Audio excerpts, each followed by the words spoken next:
The story began with a single violin note, sharp, imperfect, trembling with restraint. Lena Marlowe played it the way one might whisper a confession. The rehearsal room in downtown Seattle was empty except for her reflection in the glass and the lingering scent of bourbon from the night before. Outside, rain slipped down the window in slow, deliberate lines, like the sheet music of a requiem she'd already memorized. The orchestra called her the faithful one, the woman who'd stayed when everyone else found newer symphonies. They didn't know faith had limits. Hers had run out the day Julian Arendt, her conductor, and her lover, composed a lie in her key. He'd said she was his muse, his metronome, his reason. But love in music is never harmony, it's dissonance disguised as devotion. She found out about the affair through a photograph, Julian's hand on Myra's shoulder, both laughing under the lights after rehearsal. The caption read, "The brilliance of collaboration." She had to admire it. Betrayal with artistic framing. For a week, Lena didn't play a note.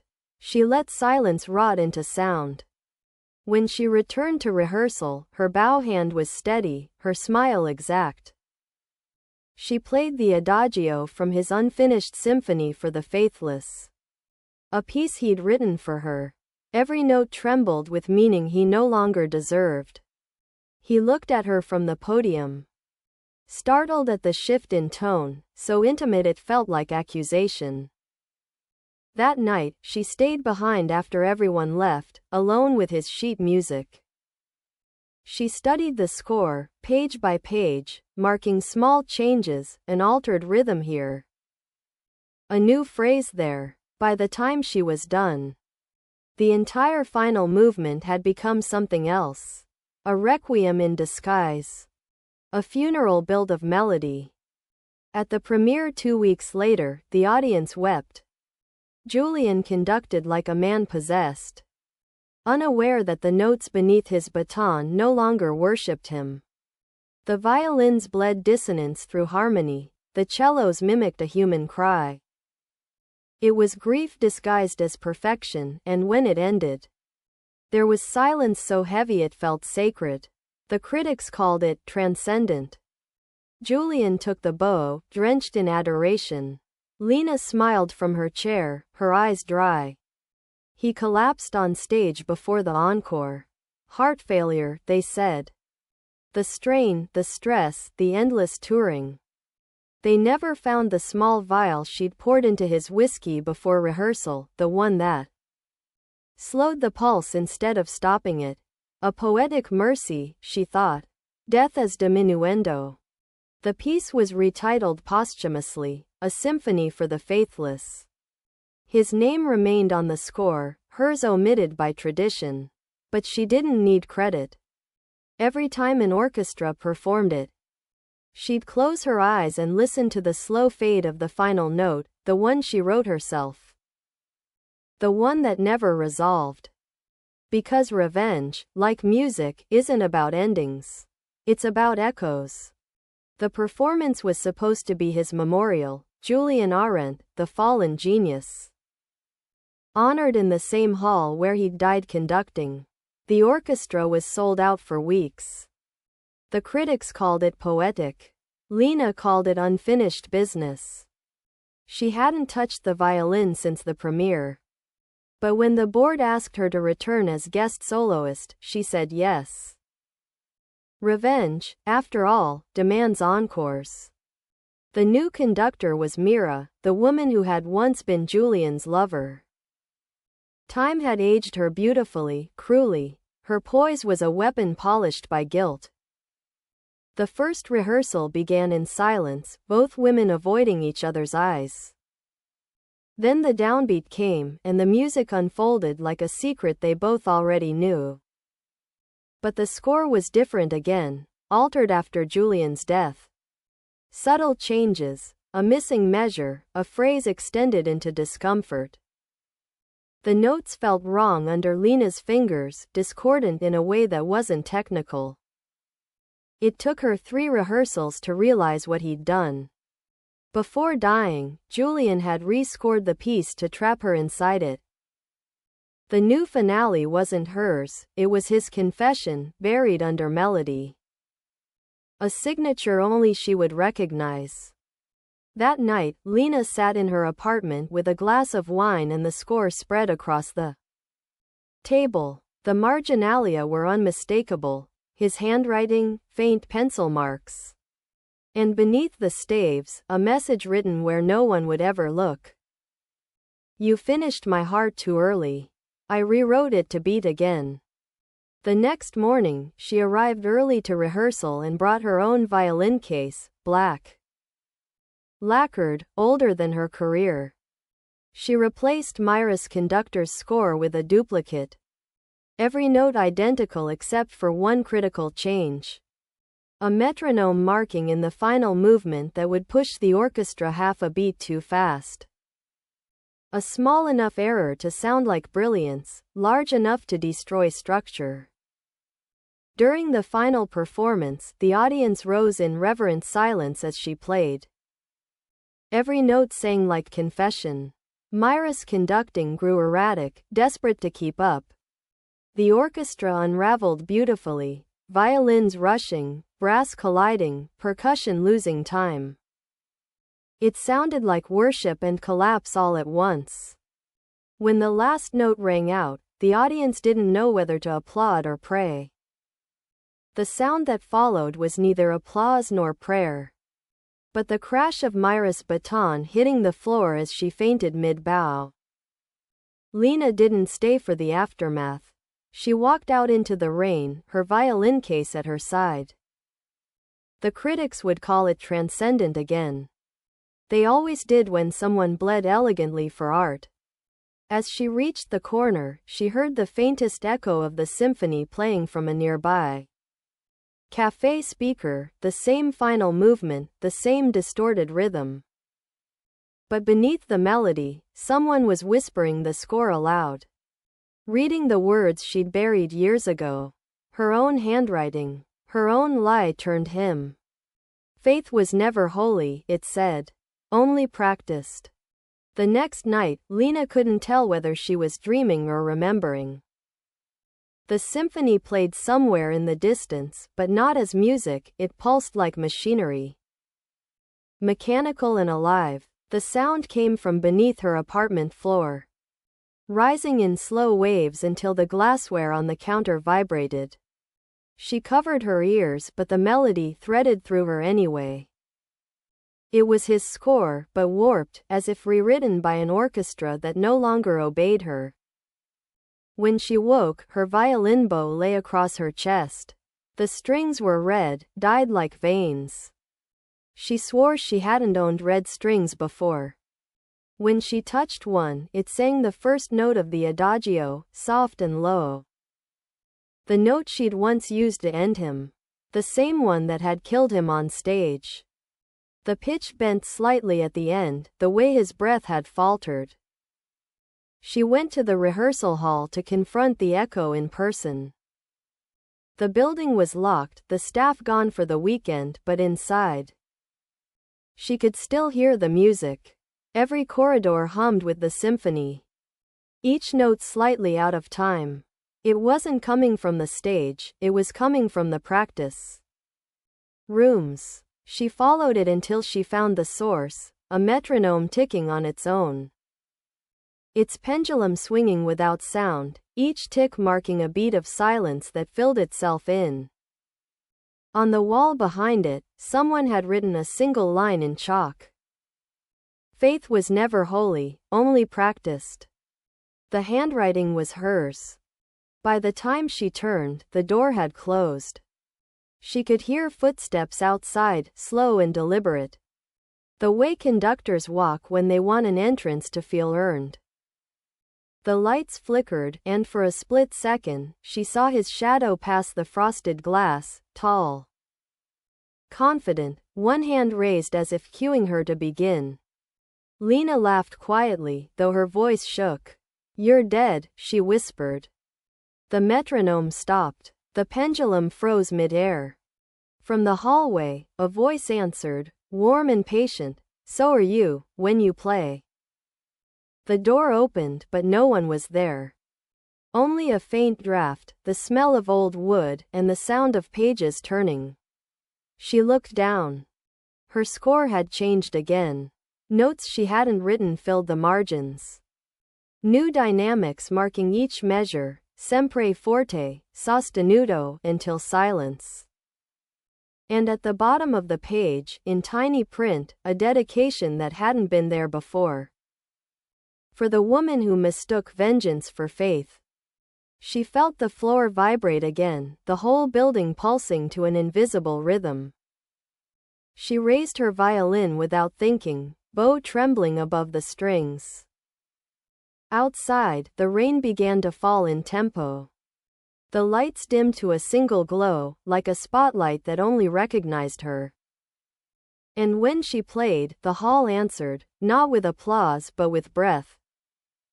Dozens of unseen voices inhaling together, waiting for her next note. By the fourth performance, Lena had stopped pretending it was just grief. The symphony had begun to change without her, every time the orchestra played it. The music rewrote itself, measure by measure, like a living organism evolving past its creator. Critics called it transcendent again, a work that breathes. As if they could feel the pulse beneath it. But Lena knew what it was, the composition had started listening back. She'd tried to destroy the score once. Locked herself in her apartment, tore the pages, burned the manuscript. Deleted every digital file, but when the ashes cooled, she found a fresh copy on the piano. Unmarked, perfect, bound in black leather embossed with a title she hadn't chosen. A Symphony for the Faithless, Requiem edition. The handwriting was hers, but the dedication had changed. For the one who conducted me into silence. She began hearing Julian's voice in places he didn't belong. On the train, in her voicemail, between the breaths of sleeping strangers. Sometimes he whispered her own thoughts seconds before she thought them. Play it again, Lena. You missed the entrance. One night, unable to resist, she went to the concert hall after midnight. The building was locked, but the door to the stage was open. Light spilling faintly through the cracks. On stage stood a full orchestra, empty chairs, empty stands, yet every bow hovered in place. Suspended in air as if held by invisible hands. The instruments glowed faintly under the stage lights, strings vibrating without sound. On the conductor's podium rested his baton. It moved, impossibly, as if guided by a pulse rather than a hand. The air thickened, and the first chord began, soft, deliberate, human. Lena's violin case trembled in her grip. The melody was hers, but slower, sadder, as if played underwater. The notes swelled, building into the same adagio she'd written to kill him. Now rewritten as something that could resurrect. She took her seat, uninvited, unthinking, and raised her bow. The invisible orchestra followed her, perfectly in sync. When the music hit its first crescendo, she saw him in the reflection of the stage lights, Julian, standing behind her. Not as a ghost but as memory with form, smiling the way he used to before a performance. You rewrote me, she whispered. He shook his head. No, you conducted me. I just kept playing. The final movement arrived, the same one that had stopped his heart. But now the rhythm was inverted, the tempo reversed. Each note folded back on itself, unwinding the melody until only one sound remained. The heartbeat of the hall itself, steady, deliberate, in perfect time. The baton fell, the music stopped. In the silence that followed, every violin string snapped at once. The sound like breaking glass. The audience seats were empty. But she could feel the applause inside her chest, an echo that wasn't sound but pulse. When she looked down, her bow hair was stained red. Not blood, rosin, melted from the friction of something too alive. The score on her stand glowed faintly, one line rewritten again. Faith dies when art learns to pray. Lena left the violin on stage, still humming with vibration, and walked out into the rain. But halfway home, she heard it, her melody playing from every window she passed, soft, reverent, endless. And she realized the symphony no longer needed her to exist. It was playing the world now. By the final season, Lena no longer distinguished between music and memory. The world itself had begun to move in tempo, the traffic outside her window aligning with her pulse, rain falling in 6/8 time, even the rhythm of her breath matching the slow, measured phrasing of the symphony. The line between performance and existence had vanished, leaving only cadence. Every reflection hummed faintly when she passed, as though waiting for her cue. She hadn't touched her violin in months, yet the strings still sounded at night. Soft and precise, playing the sections she once rehearsed until her fingers bled. The notes drifted through the apartment like perfume, lingering just long enough to remind her that she was no longer the musician, only the instrument. She knew Julian's presence wasn't gone, it had simply changed key. He had become the sound that filled every silence. One evening, the Philharmonic called. They wanted to restage a symphony for the Faithless for its 10th anniversary, Julian's masterpiece, her tragedy, their ghost. The caller's voice was young, reverent, unaware of history. "We'd like you to play the solo again," he said. "It would mean something, closure, maybe." Lena said yes, though she didn't know why. Maybe she wanted to prove the music still belonged to her. Maybe she wanted to let it finish what it had started. The night of the performance, the hall was drenched in light.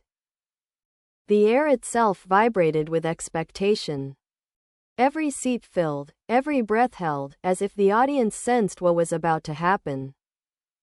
The score lay open before her, unmarked, no dynamics, no tempo, no words. Just the faint impression of notes that shimmered and changed when she blinked. She raised her bow, and for the first time in years, there was silence. Then, softly, she began. The first phrase was tender, human, full of ache. The second bled into distortion, the strings echoing beyond their physical sound. The orchestra followed, obedient but afraid. By the third movement, the stage lights flickered, their glow pulsing like a dying heartbeat. Somewhere in the back rows, a man's voice began humming the melody, slightly out of tune. And then another joined, and another. Until the entire audience was murmuring the symphony under their breath. Lena froze. The music didn't stop. The orchestra was still playing, but without touch. Every bow moved on its own, every string vibrating as if guided by air. She lowered her instrument, trembling, and the sound continued. The conductor's podium was empty, yet the baton moved gracefully, each motion deliberate, precise.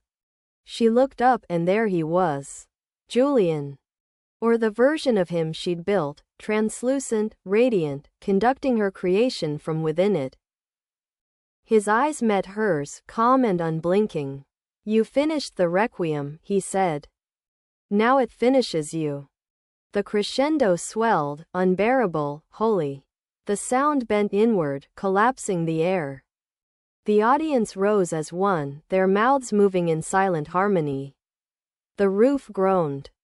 The glass chandeliers shattered, raining fragments of light. And in that impossible noise, the marriage of art and punishment, Lena felt herself dissolve into the sound. Her bow dropped, but the music didn't. When the last note faded, the stage was empty. Only the violin remained, resting upright on the chair, strings humming faintly. Red with friction, the audience applauded anyway, weeping, convinced they'd witnessed transcendence.